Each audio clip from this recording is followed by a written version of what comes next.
moment as we watch the Dixie Moth, the DH-82 Targa Moth and the Southern Marklet get airborne for a red, white and blue formation, sporting brilliant gaps quite nicely this weekend.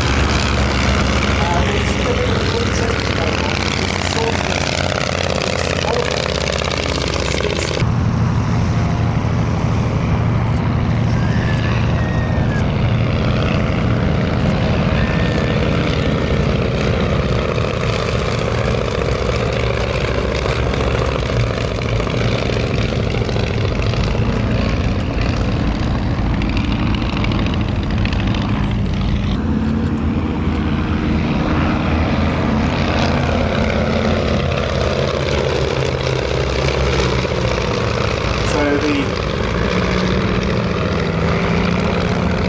taxi to depart.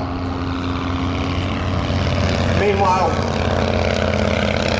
our trio led by the Southern Marklet, which was the first aircraft designed by Frederick George Miles, whose company at that time was Southern Aircraft of Shoreham.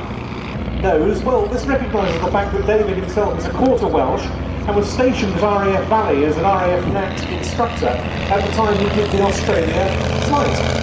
He was helped by a company called Anglesey Aluminium who fabricated the fuel tanks for the Tiger and allowed the use of their telex machine to aid in flight planning. The sign writing used by Anglesey Aluminium put the Dragon on the aircraft then. Power noises.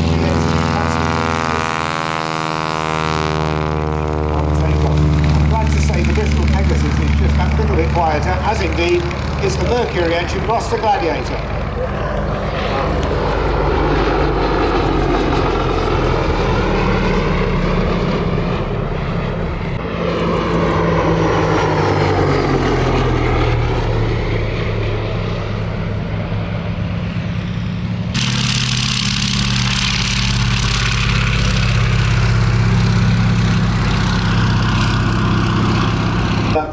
And in perfect English toasted the Gloucester Gladiator pilot, saying, "I've just been shot down by a solicitor in a biplane."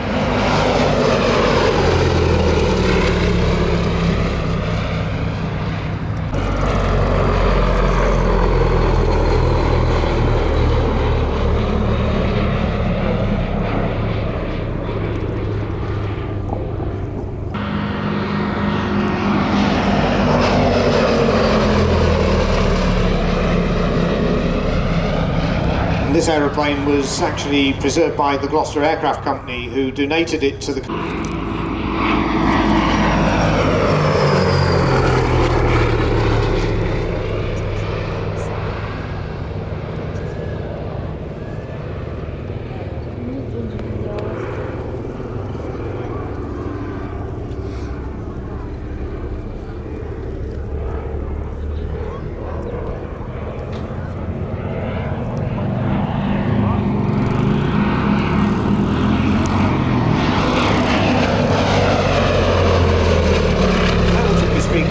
disadvantages of the Gladiator. Obviously it was a little bit slower than the... Be able to clear any blocked breaches from the cockpit through the build machine.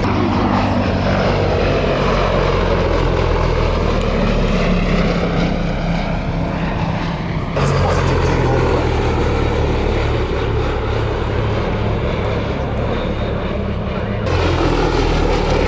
The reason that the enclosed canopy really caught on was as aeroplanes flew higher and faster.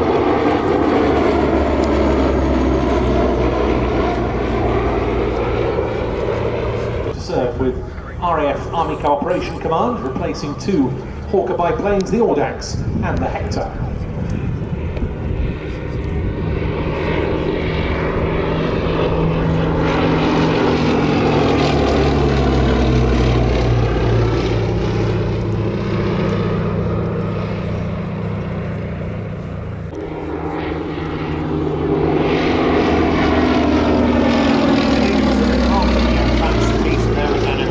By Teddy Petter, who went on to an unusual sight on the biplane.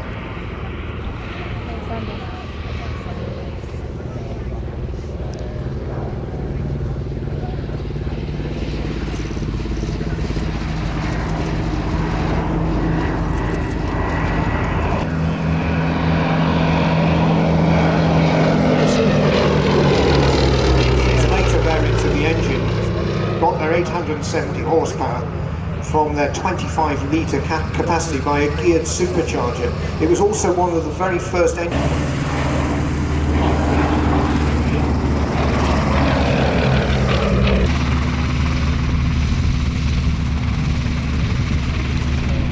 Then.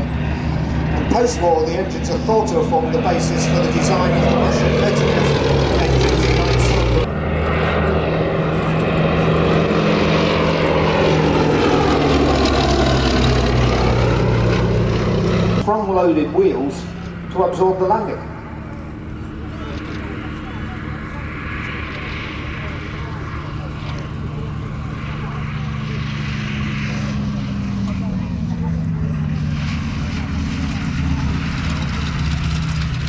And 80 years on, it still works. Very nice. Yeah, that's being loaded.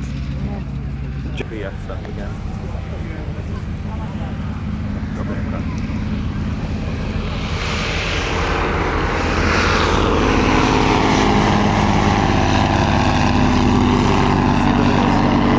Musically friendly spray in the Lysander by.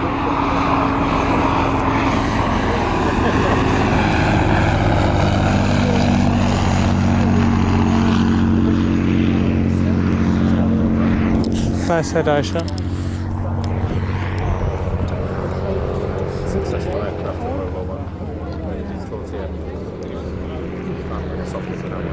I. Keep it there, that's a good support. The F2B model, as we see demonstrated here, followed on from the earlier F2A, which was first used in anger during the Arras offensive in the spring of 1917.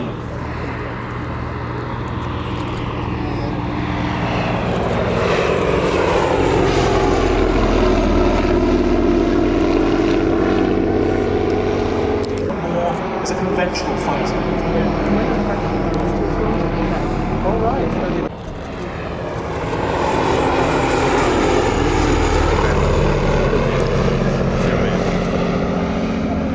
And also due to the wide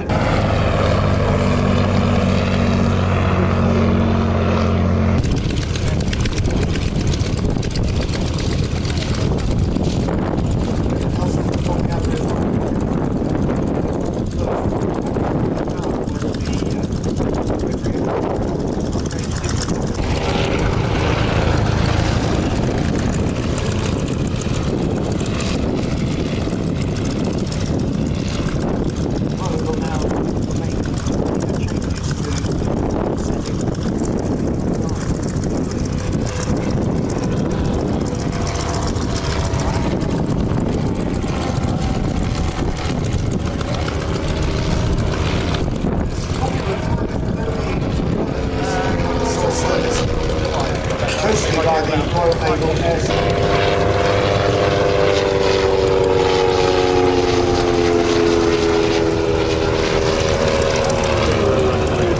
Also, in it for the first time.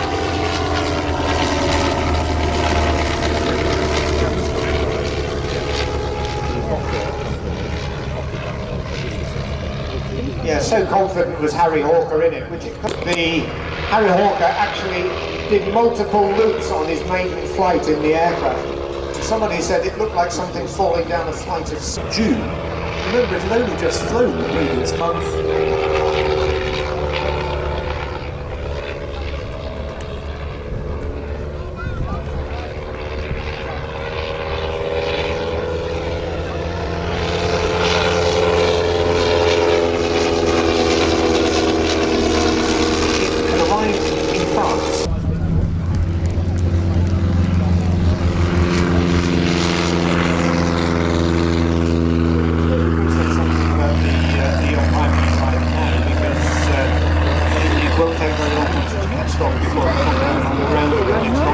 Possessed of a great glide ratio, but that wasn't its role. It was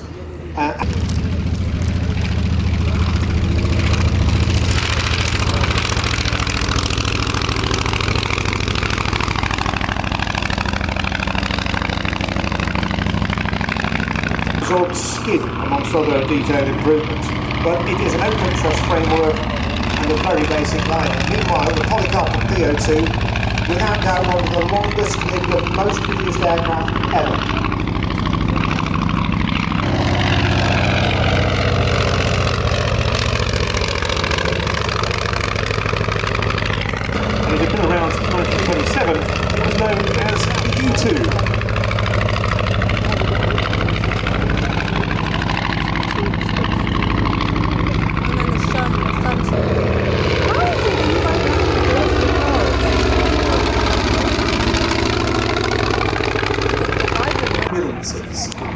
passenger transports even, with an enclosed cabin.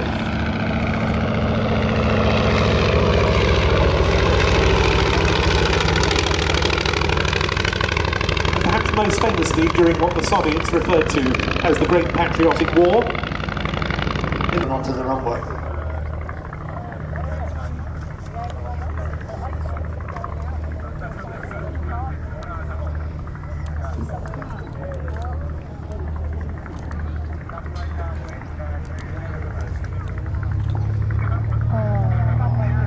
Slipping very early on, was one of the most popular civilian trainers in America both before and immediately after World War II. Meanwhile, in from the left, the Polikarpov PO2.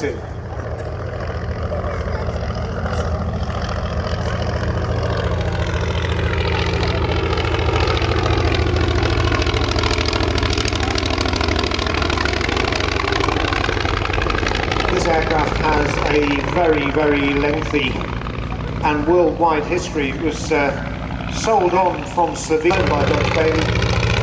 It's had a little bit of time out of the air in recent months. I'm delighted to say that it's back.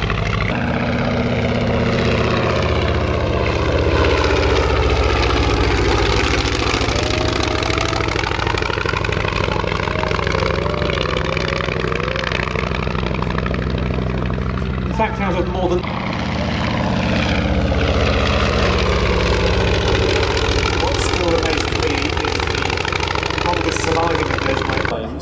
bombed Suwon airfield. They attacked a lineup of F-86 Sabre jet fighters, destroyed one of them and badly damaged 4 others. And this an aircraft that had been designed back in the 1920s. And it very much is a 1920s aeroplane. The fact that it stayed in service into even the 1970s in some areas as prop sprayers and flight transport. Glider tugs as well, yeah. I actually have a lovely photograph at home of 3 of those SG-38 primary gliders, 3 being towed by 1 PO2. It is, in its way, one of the greatest aircraft of all time. Not just one of the most produced, but one of the most versatile. It's Western Front maintained it for the rest of World War I.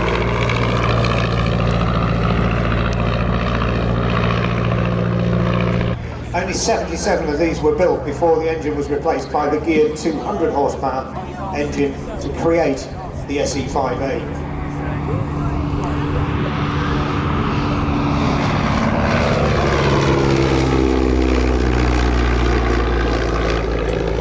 They continue.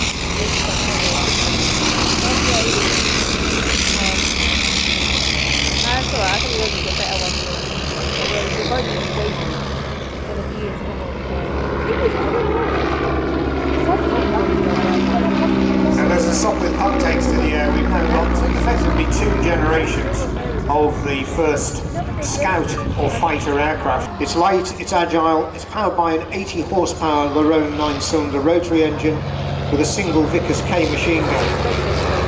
But its maneuverability made it a great squadron fighter. Aircraft, of course, have own histories of their own, as they should for aircraft more than a century old. The SE-5A, F904 as it is today, EBIA, never actually saw service use. It was purchased new after the war by Major Jack Savage for his skywriting business.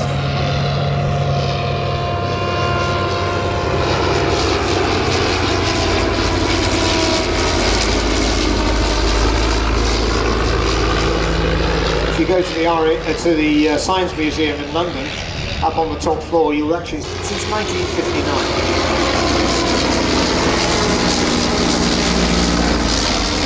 Shuttleworth Pup actually has an even longer Shuttleworth collection. This aircraft was originally built as a soft.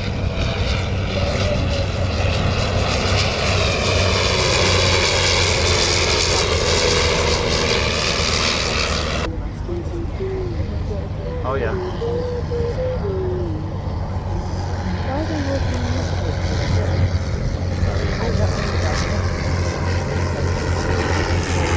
You can hear the distinctive sound of the wind.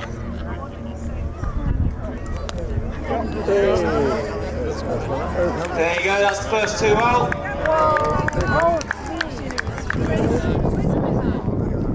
They're at 3,000 feet up there, ladies and gentlemen. Let's see if we can get them to hear us from all the way down here. One big loud round of applause.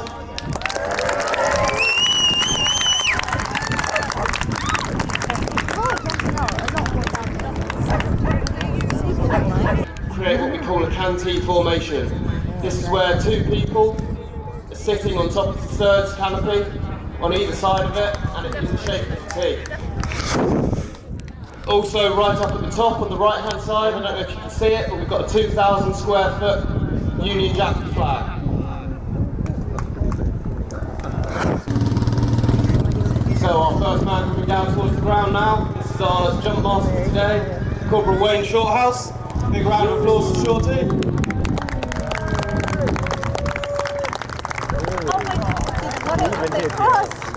And we've got Lance Corporal Louis Cuddy.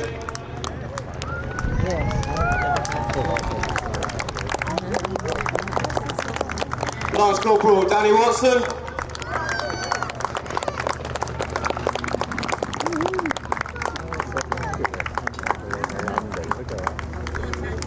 Our formations today is three-way. We've got Lance Corporal Cameron Clark, Corporal Henry Mole, and Sergeant Nathan Fisher.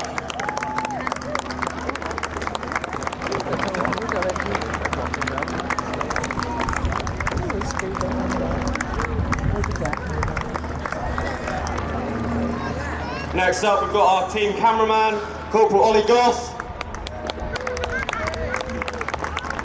And jumping the big flag today, we have Corporal Stephen Hanley.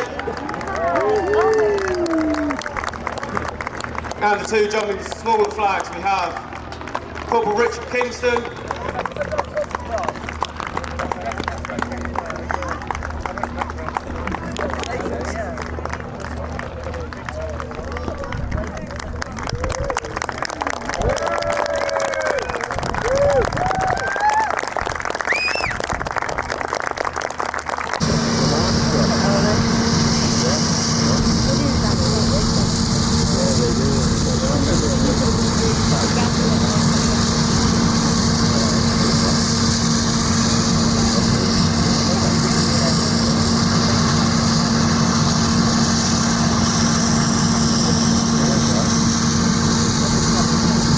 Standing in high order.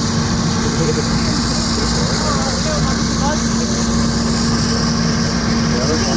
wedding pictures of the bride and the